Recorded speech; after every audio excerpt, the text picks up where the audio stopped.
सोचिए, क्या कोई अनकहा सा वादा किसी की पूरी जिंदगी का मकसद बन सकता है? आज हम हिंदी साहित्य की एक ऐसी ही कहानी की परतों को खोलेंगे। चंद्रधर शर्मा गुलेरी की उसने कहा था। एक ऐसी कहानी जो 100 साल से भी ज्यादा वक्त से हमें प्यार, त्याग और फर्ज के बारे में कुछ बहुत गहरा सिखा रही है। कहानी की पूरी आत्मा बस इन 2 वाक्यों में छिपी है। एक तरफ है एक मासूम सा डर और दूसरी तरफ एक भोला सा दिलासा। सुनने में कितने आम से लगते हैं, है ना? पर यकीन मानिए, यही 2 लाइनें उस अनकहे वादे की नींव है जो आगे चलकर एक सैनिक की जिंदगी का सबसे बड़ा इम्तिहान बनने वाला है। तो चलिए कहानी के पहले हिस्से में चलते हैं। जरा आंखों के सामने लाइए अमृतसर के उस पुराने भीड़-भाड़ वाले बाजार को, जहां टांगों की खड़खड़ाहट गूंज रही है और उसी शोर के बीच एक बहुत ही मासूम सी मुलाकात हो रही है। बस एक लड़का और एक लड़की, एक छोटी सी शरारत और एक सवाल, तेरी कुड़माई हो गई? बस इसी एक चंचल सी बात से एक ऐसी याद बन जाती है जो उस लड़के के दिल में घर कर जाती है, और यहीं से जाने अनजाने में उस वादे की नींव पड़ जाती है जिसे निभाने के लिए वो अपनी जान तक दांव पर लगा देगा। और यहीं पर कहानी का टाइटल उसने कहा था अपना असली मतलब दिखाता है। ये सिर्फ 3 शब्द नहीं है, ये तो हमारे हीरो लहना सिंह के लिए जिंदगी जीने का एक सिद्धांत बन जाते हैं। उसका हर फैसला, उसका हर काम बस इसी एक बात के चारों ओर घूमता है कि उसने क्या कहा था। अच्छा, अब कहानी एक लंबी छलांग लेती है। साल गुजर जाते हैं और अमृतसर के बाजार की वो मासूमियत अब बदल चुकी है, पहले विश्व युद्ध की खाइयों की कड़वी हकीकत में। इस टाइमलाइन को देखिए जरा। एक पॉइंट है बचपन की वो पहली मुलाकात, और दूसरा पॉइंट है पहले विश्व युद्ध का खौफनाक मैदान।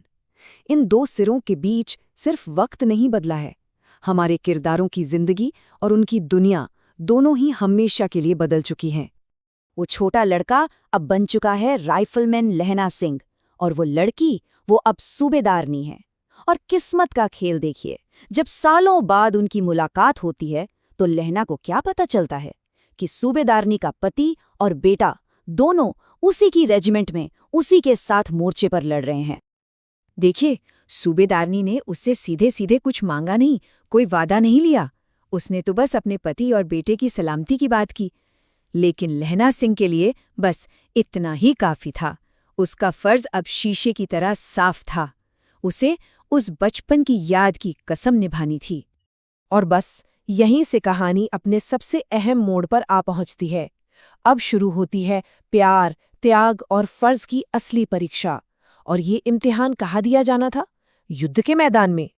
गोलियों और बमों की बौछार के बीच, जब मौत बिल्कुल सामने खड़ी थी, लहना सिंह एक ढाल की तरह खड़ा हो गया। उसने अपना सीना आगे कर दिया ताकि सूबेदारिनी का पति और बेटा महफूज रह सकें। उसने अपने उस अनकहे वचन को अपने खून से सींचकर निभाया। तो इस कहानी में प्यार का मतलब कुछ हासिल करना, कुछ पाना बिल्कुल नहीं है। यहाँ प्यार का मतलब है सब कुछ सौंप देना, समर्पण कर देना, यहाँ तक कि अपनी जान भी। ये बिना किसी स्वार्थ के प्यार की वो परिभाषा है जिसे लहना सिंह अपने बलिदान से लिख कर जाता है। तो आखिर ये कहानी हमें सिखाती क्या है? ये सिखाती है कि सच्चा प्यार हमेशा त्याग और वफादारी मांगता है। ये याद दिलाती है कि फर्ज और इंसानियत से बड़ा कोई धर्म नहीं होता।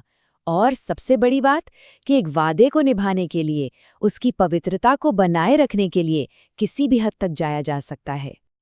लेकिन उसने कहा था सिर्फ एक लव स्टोरी नहीं है, ये तो हिंदी लिटरेचर का एक मील का पत्थर है। तो सवाल उठता है कि आखिर ऐसा क्या खास है गुलेरी जी की इस कहानी में जो आज भी इसे इतना जिंदा रखे हुए है?